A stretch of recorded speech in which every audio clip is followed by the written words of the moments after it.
절이야 13절. 내가 전한 복음대로 다윗의 씨로 죽은 자 가운데서 다시 살아나신 예수 그리스도를 기억하라. 복음으로 말미암아 내가 죄인과 같이 매이는 데까지 고난을 받았으나 하나님의 말씀은 매이지 아니하니라. 그러므로 내가 택함을 받은 자들을 위하여 모든 것을 참음은 그들도 그리스도 예수 안에 있는 구원을 영원한 영광과 함께 받게 하려 함이라. 미쁘다 이 말이요, 우리가 주와 함께 죽었으면 또한 함께 살 것이요, 참으면 또한 함께 왕노릇 할 것이요, 우리가 주를 부인하면 주도 우리를 부인하실 것이라. 우리는 미쁨이 없을지라도 주는 항상 미쁘시니 자기를 부인할 수 없으시리라. 이는 하나님의 말씀입니다. 하나님 감사합니다. 아멘.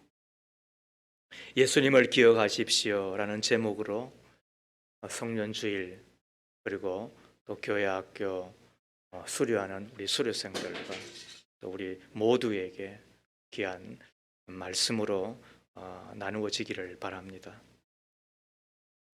11세기 당시 프레시아라고 불리어졌던 독일의 황제 가운데 헨리 3세가 있습니다. 그는 왕노릇을 하면서 얼마나 스트레스가 되었는지, 가정을 꾸려가는데도 힘든 것이 왜 없겠어요? 또 기업을 만들어가는데 얼마나 수고가 되겠어요? 하물며 한 나라를 다스리는 데 있어서 얼마나 고민이 되었는지. 그래서 그 스트레스를 못 이겨서 내가 더 이상 일을 할 수 없다 여기고서는 수도사를 동경하게 되었답니다. 내가 깊은 산속에 들어가서 기도를 하며 수도사로 생을 마칠 수 있으면 참 좋겠다. 그래서 그 당시 유명하였던 수도원 원장이었던 리차드라고 하는 수도사를 찾아가서 자신의 고민을 이야기하였습니다. 그리고는 수도원에 들어오고 싶다고 이야기한 거지요. 그 이야기를 자세하게 들었던 수도사가 마지막에 이 이야기를 하였습니다. 황제에 패하여 수도원에 일단 들어오시면 다른 수도사와 마찬가지로 모든 수도원의 계율을 지키셔야 되는데, 철저하게 복종해야 되는데 이것을 아십니까? 알고 있습니다. 그렇게 노력하겠습니다. 그런데 혹시 우리 수도원에서 수도사들이 지켜야 될 계율 가운데 가장 중요한 계율이 무엇인지 아십니까? 모릅니다. 뭡니까? 그것을 우리는 순종이라 합니다. 철저하게 순종하셔야 되는데 그렇게 하실 수 있습니까? 노력하겠습니다. 그러면 제가 첫 번째 계율을 하나 드리겠습니다. 황제여, 지금 당장 궁궐로, 지금 당장 왕의 보좌로 가셔서 나라를 성실하게 다스리십시오.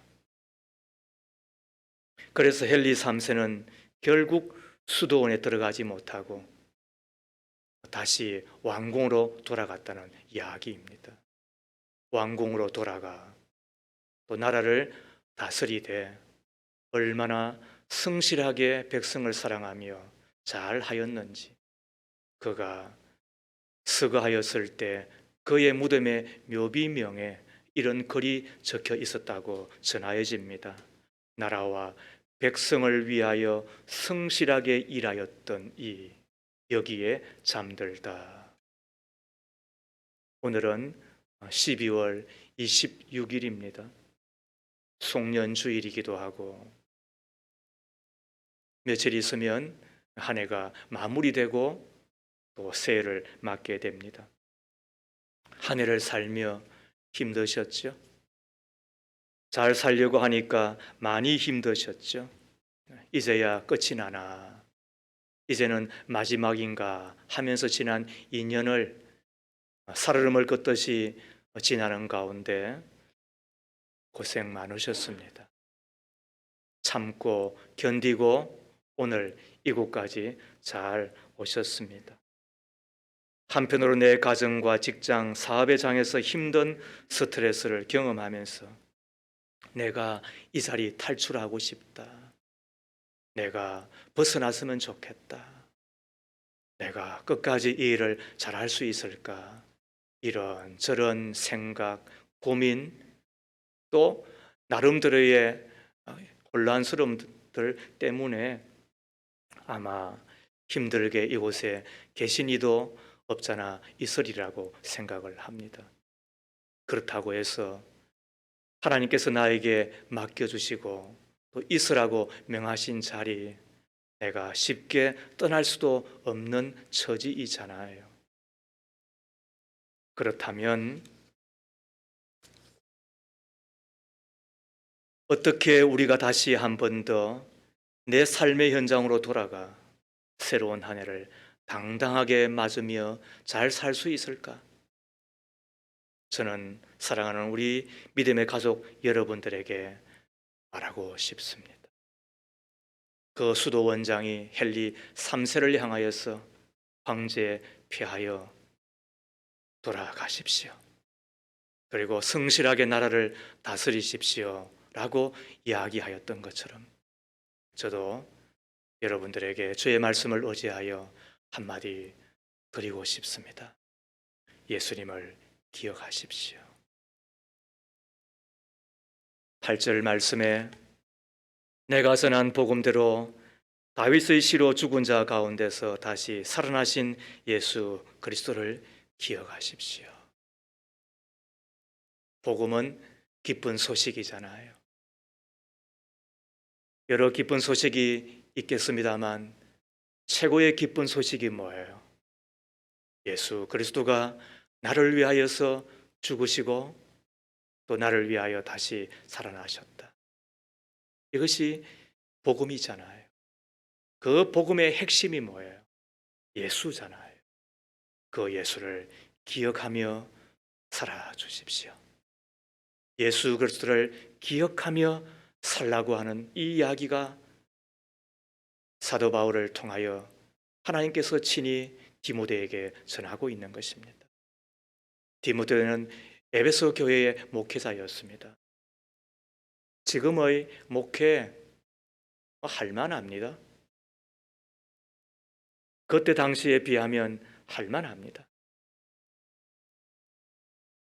10과 40의 창이라고 하는 이슬람 문화권 안에서 테러와 살해 위협을 받음에도 불구하고 현지인 교회들을 중심으로 사역하는 선교사들과 그리고 현지인 목회자들에 비하면 저는 할만합니다.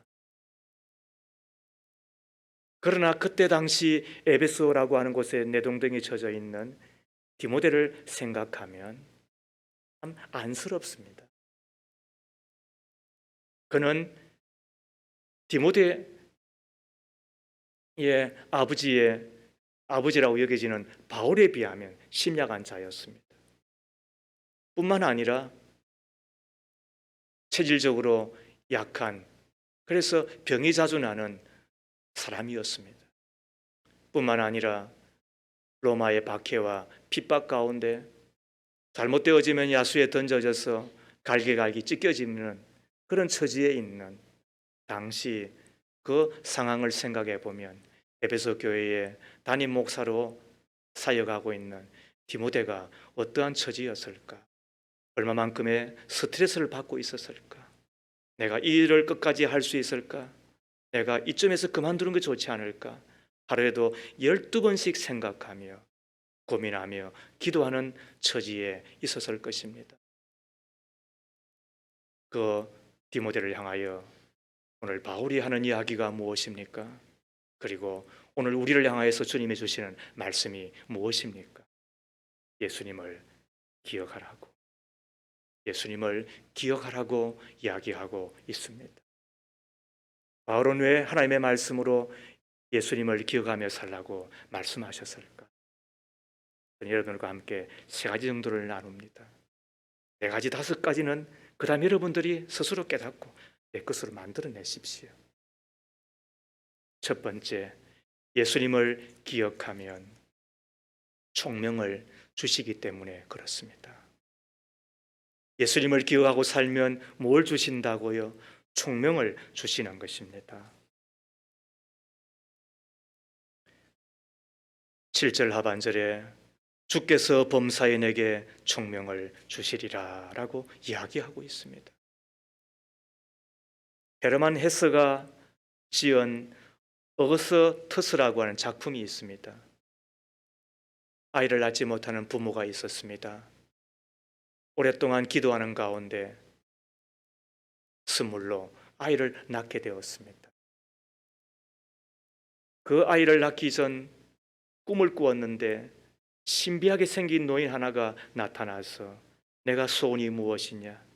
내가 원하는 소원을 이루어 주겠다. 하나를 이야기하라고 하였을 때 그 아이를 낳은 어머니는 그 신비한 노인에게 내 아이가 태어나면 세상 사람들로부터 사랑을 받게 해주십시오. 이런 제목을 내어놓았습니다. 부모 같으면, 어머니 같으면 그런 기도의 제목을 내어놓을 만하잖아요. 아무튼 그와 동시에 그 아이가 태어나고 그리고는 만인으로부터 사랑을 받습니다. 부모의 사랑은 물론이거니와 이웃으로부터 사랑을 받습니다. 친구로부터 사랑을 받습니다. 선생님으로부터 사랑을 받습니다. 모든 만나는 이들로부터 다 사랑을 받습니다. 얼마나 좋았겠습니까? 그러나 그것은 행복한 삶이 아니었습니다. 사랑을 받기만 하고 사랑을 베풀지 못하니까 받기만 하는 그 사랑, 베풀지 않는 그 사랑의 사람은 점점 더 자기 중심의 사람이 되고 이기적인 사람이 되고 거칠은 사람이 되고 말았습니다. 그러자 나중에는 노년이 되었을 때 주변에 아무도 없는 외로운 사람이 되고 만 것입니다. 그때 그가 어머니가 꾸었던 꿈을 꿉니다. 그리고 또 신비한 노인이 나타나서 이야기합니다. 내 삶에 만족하는가? 아니요.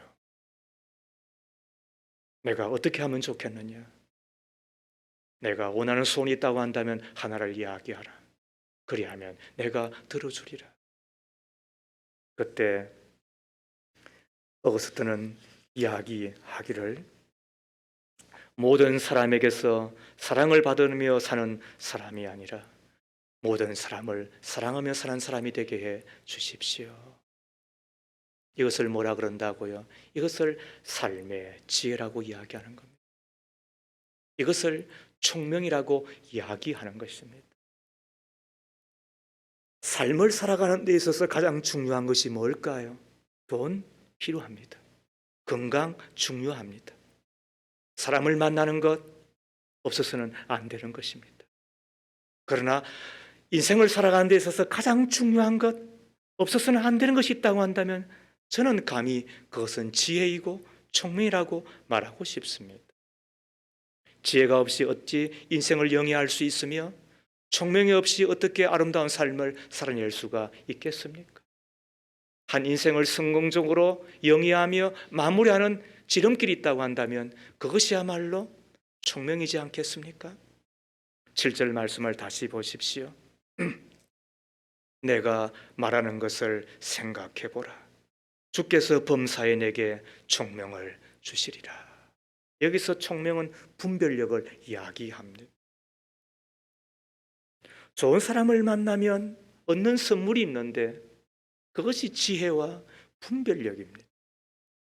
좋은 스승을 만나고 위대한 스승을 만나서 얻는 덕이 있다고 한다면 그것은 지혜와 깨닫는 영이지 않습니까?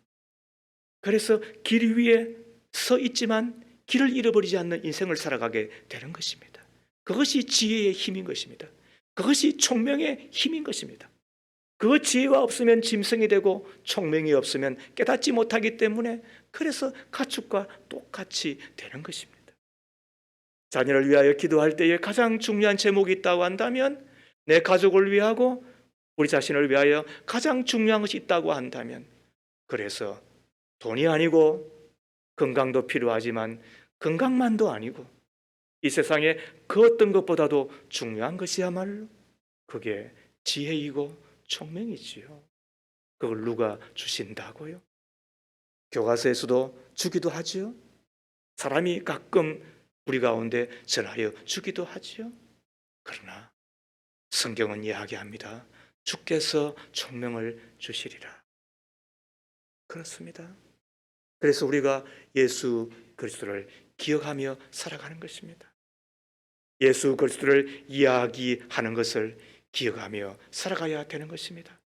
예수 그리스도께서 우리 가운데 친히 말씀하신 것을 들으며 읽으며 묵상하며 얼마나 중요한지 몰라요.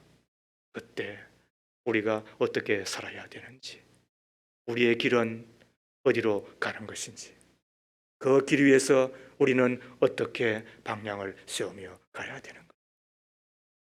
지난 52주 동안 예수께서 우리에게 전해 주신 하나님의 말씀은 무수하였습니다. 하나님의 교회를 통하여서 우리 가운데 주신 하나님의 말씀은 너무나도 많았습니다. 그 모든 것들이 우리 인생의 지혜가 되고 내 생의 총명이 된 줄로 믿습니다.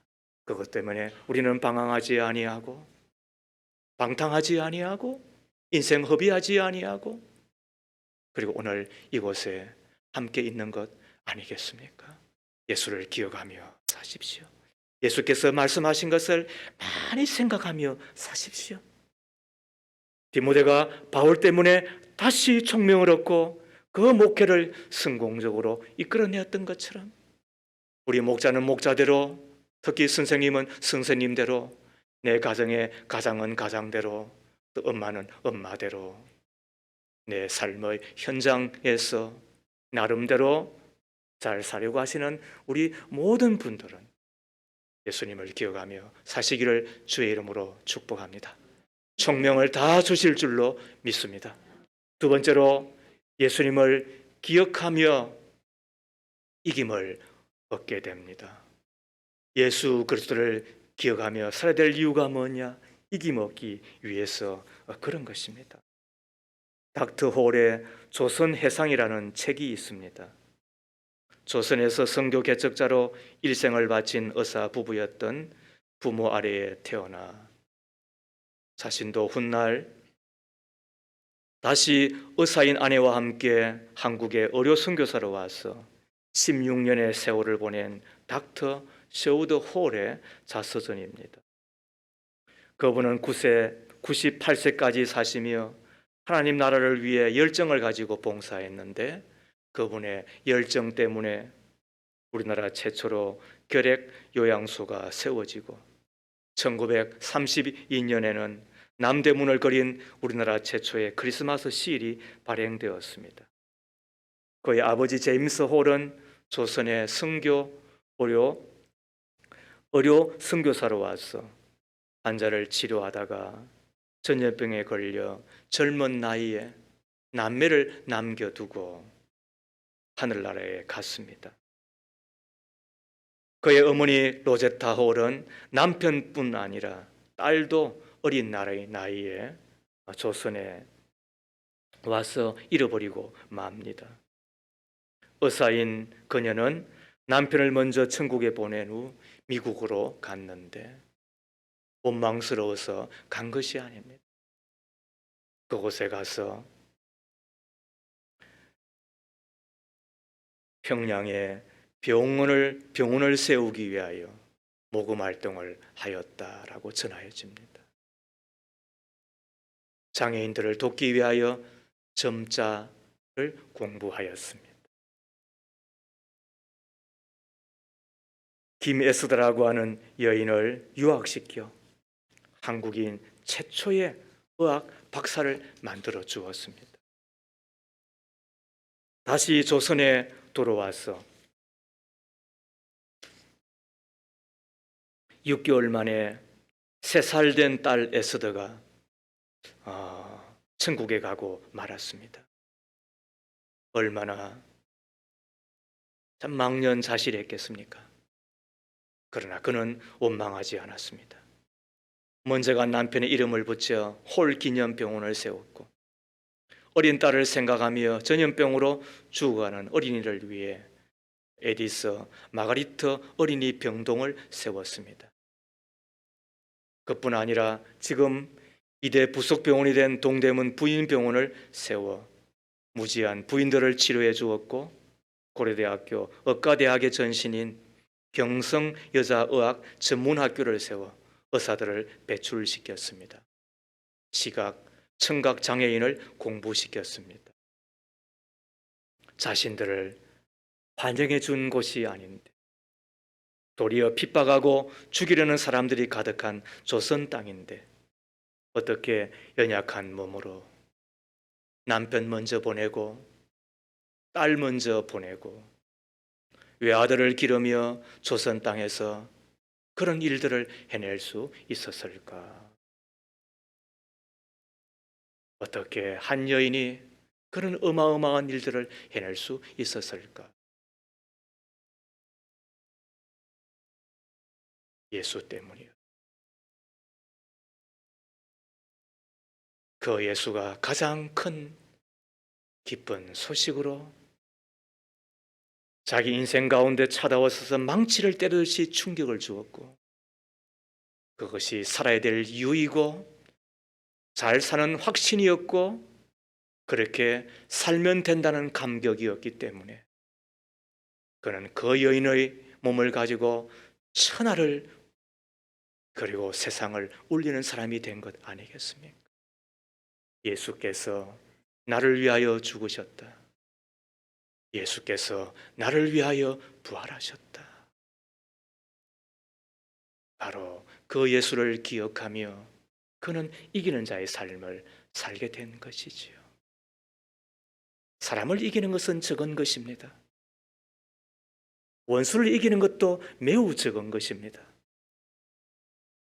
진짜 이기는 것은 죄를 이기고 세상을 이기고 자기 감정을 이기고 자기의 육신을 이기고 세상의 유행을 이겨내고 그래서 목적을 따라 살아내는 것 아니겠습니까? 8절 말씀에 복음으로 말미암아 내가 죄인과 같이 매이는 데까지 고난을 받았으나 하나님의 말씀은 매이지 아니하니라. 여기서 매이지 아니하니라라는 원어의 뜻은 묶이지 아니하니라. 복음 자체는 어떠한 외부 조건에도 불구하고 결코 속박당하지 않습니다. 어떠한 상황에도 복음이신 예수 그리스도를 기억할 때 매이지 않는 삶, 그래서 굴복당하지 않는 삶, 이기는 자의 삶을 살게 되는 것 아니겠습니까? 우리가 기억해야 될 이유가 있습니다. 복음을 우리가 마음에 새게 될 이유가 있습니다. 예수, 왜요? 우리 가운데 이김을 주기 때문에 그런 것입니다. 복음을 전하는 사람은 가둘 수 있어도 복음 자체는 막지 못하잖아요. 복음이신 예수 그리스도가 능력이기 때문에 그렇죠. 우리가 어떠한 핍박과 해방 가운데서도 예수를 기억하며 살아야 될 이유가 있는데 우리가 매이지 아니하고 구속당하지 아니하고 끌려당하지 다니지 아니하고 모든 것을 다 풀어헤치며 기뻐 뛰며 춤추며 노래하는 인생, 한 여인만이 아니라 우리 모두 가운데 가능한 그 이김의 삶, 그 능력의 삶을 주시기 때문인 것이지요. 예수 그리스도를 기억하며 살아주십시오. 세 번째로 예수님을 기억하면 영광을 받습니다. 예수님을 생각할 때 많은 사람들은 고난을 생각하는 듯 합니다.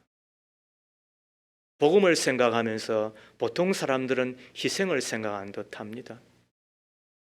그러나 복음은 우리에게 고난만, 희생만 요구하지는 않습니다. 복음과 함께 예수와 함께 우리에게 주어지시는 것이 있습니다. 그게 영광인 것입니다. 10절 말씀을 보십시오. 그러므로 내가 택함을 받은 자들을 위하여 모든 것을 참으면 그들도 그리스도 예수 안에 있는 구원을 영원한 영광과 함께 받게 하려 함이라. 구원을 영원한 영광과 함께 받게 하려 함이라. 즉 구원을 얻게 되는 영광 말하는 것입니다. 장차 예수 그리스도와 이 땅에 재림하실 때 영원히 죽지 않을 몸을 입고 천국에서 누리게 되는 영생을 의미하는 것입니다. 고린도후서 5장 1절에 보면 만일 땅에 있는 우리의 장막집이 무너지면 하나님께서 지으신 집 곧 손으로 지은 것이 아니요 하늘에 있는 영원한 집이 우리에게 있는 줄 아느니라 라고 이야기를 했습니다. 이 기절은 좀 뛰어나 보세요. 만일 땅에 있는 우리의 장막 집이 무너지며, 여기서 이 장막이라고 하는 것은 천막을 이야기하지. 지금도 팔레스타인 땅에 가면 1세기 당시 유대인들이 살았던 것과 같이 장막을 치며 살아가는 일정한 이들이 있습니다. 그 장막을 깊고 낡아지면 또 수리하고 하여서 고쳐서 서지만 그 장막은 어떻게 됩니까? 무너질 수밖에 없는 것입니다. 반면에 영원한 집이 있는 것입니다. 영어에서는 장막을 항상 텐트라고 그렇게 적고 있고 이 영원한 집을 적을 때 영어는 항상 빌딩이라고 적습니다.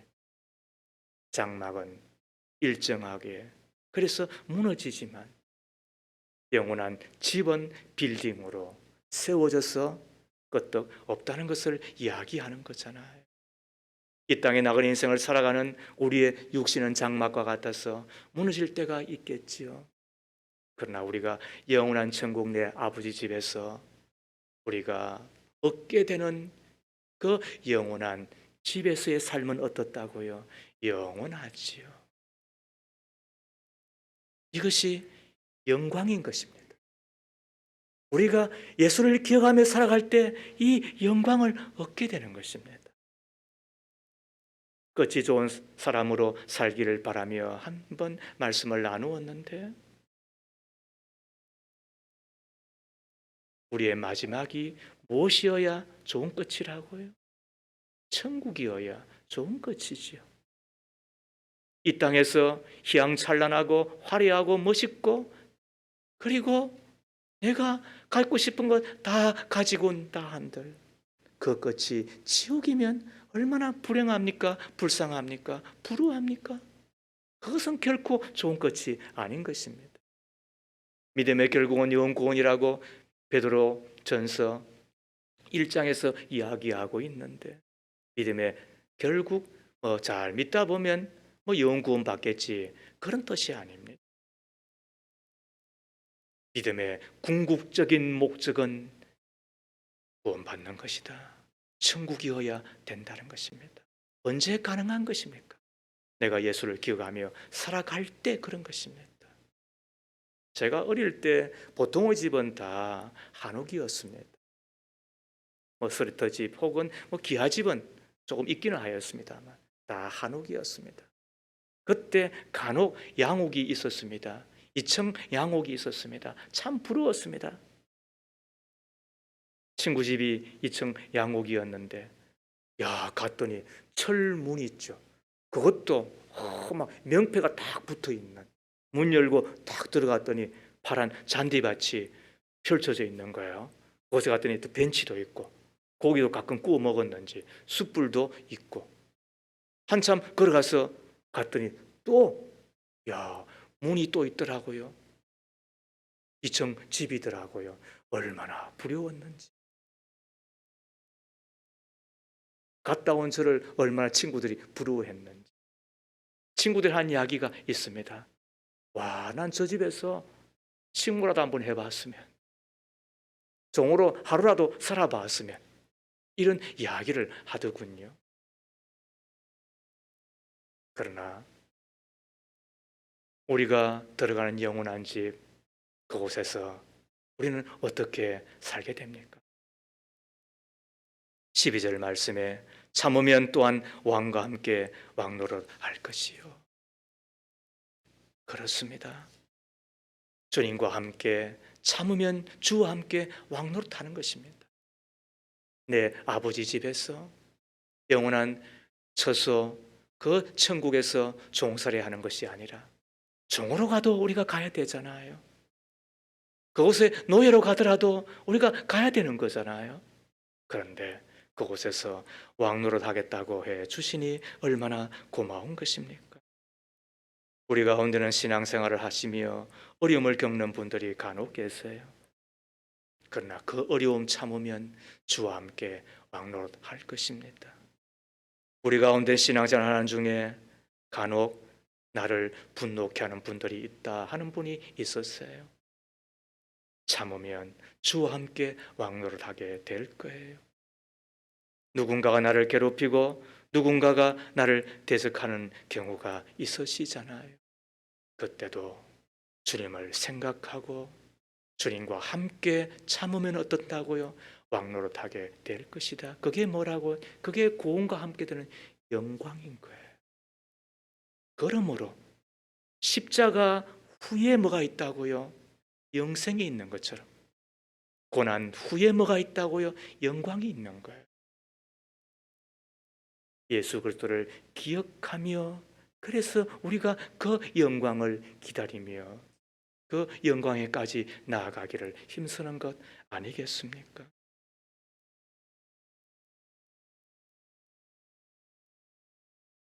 남편은 아내의 생일을 기억하고 또 결혼 기념일을 기억합니다. 자식은 부모의, 또 부모는 자식의 기념일을 기억하며 살아갑니다. 그것이 잘 사는 길이라고, 행복한 길이라고 이야기도 하시잖아요. 그런데 우리는 왜 예수 그리스도는 자주 잊어버립니까?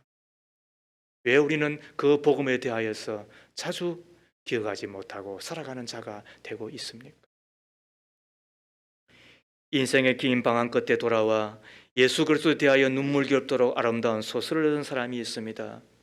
천재 작가, 러시아의 톨스토이입니다. 그는 어렸을 때부터 신앙생활을 했습니다. 그러나 10대 시절에 신앙을 떠납니다. 그러다가 55세가 되었을 때 신앙론이란 글을 쓰면서 이런 글을 남겼습니다.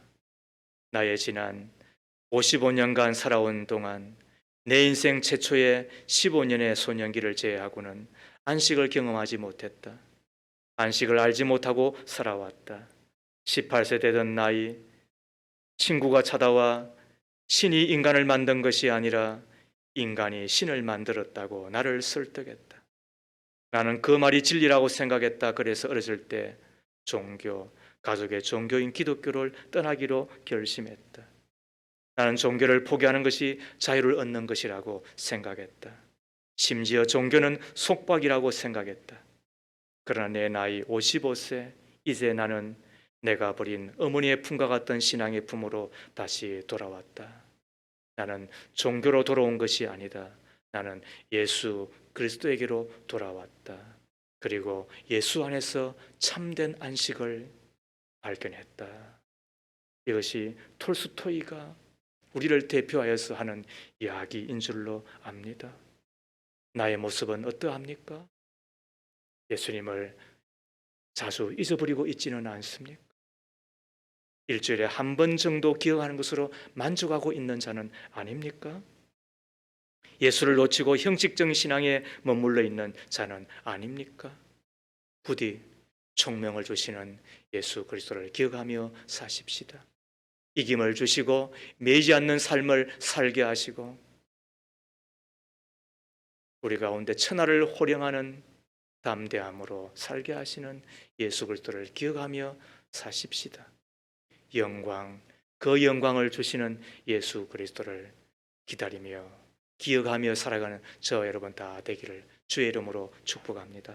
하나님 아버지, 이것도 기억하여야 하고 저것도 기억하면 잘 사는 줄 알았습니다. 그것이 행복인 줄 알았습니다. 주님의 말씀을 들으며 막상 가장 중요한 것을 잊어버리고 살았던 저희들입니다. 용서해 주시기를 빕니다.